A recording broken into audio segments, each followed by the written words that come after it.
Hi everyone, Sandra here from the Schwoben's Nest. Today I'm going to show you how to make this hydrangea wreath that I have hanging on my gallery wall. If you like the video, please give me a thumbs up. Remember to subscribe to my channel and click the bell to get notified when I upload new videos. Thanks for watching. You'll only need a few things for this wreath. One is a wire wreath form from Dollar Tree, and I picked up these hydrangea blossoms at Michael's at the buy one get one free.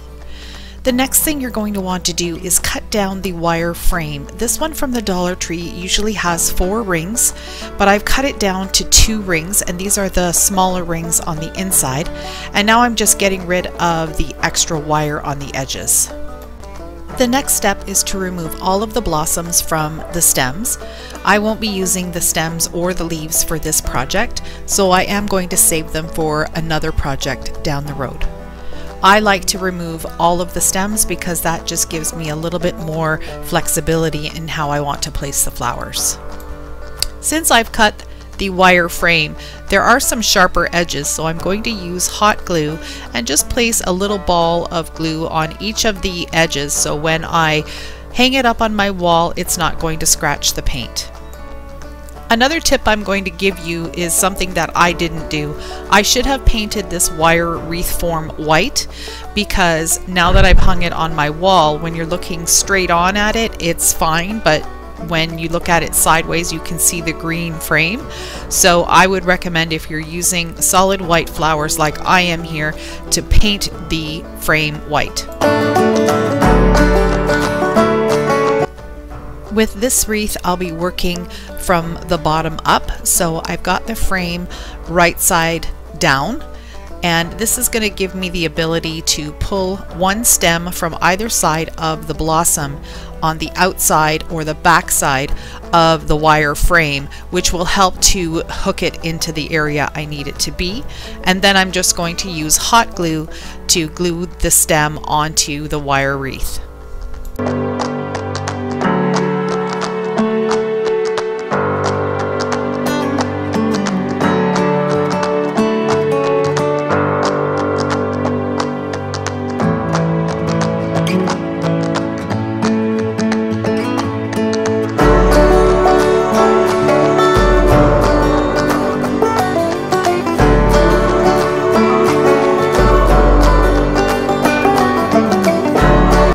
Here's a closer view of how I'm taking one stem from each side of the blossom and putting it on the back side of the frame.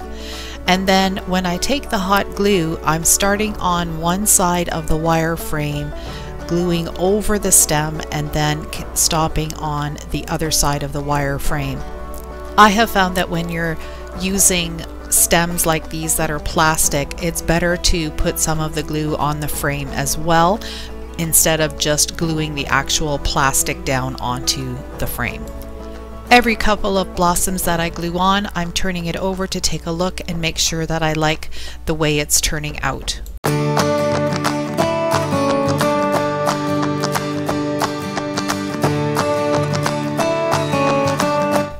I'm just about completed the wreath, and I just have one small section to fill in yet. The last 2 blossoms that I'm using were actually a bit larger than the other ones, but they had petals missing in the center, so I had to snip them apart and use individual stems and glue those on.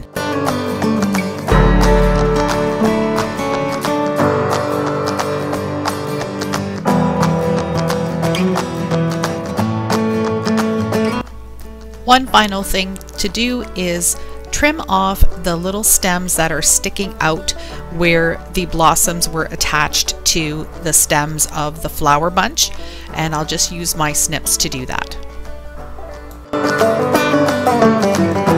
Here's the finished wreath. I did want to give a shout out to Robin Johnson, who gave me the inspiration for this. I will link her channel in the description box below. So here's another view of my gallery wall where I'm hanging the hydrangea wreath. My gallery wall is all about weddings, and so I've kept everything in creams and whites, and I think this wreath fits in just perfectly. I hope this video gives you some inspiration to create some wonderful home decor for your house. If you like the video, please give me a thumbs up, subscribe to my channel, and click the bell to get notified when I upload a new video. Thanks for your support.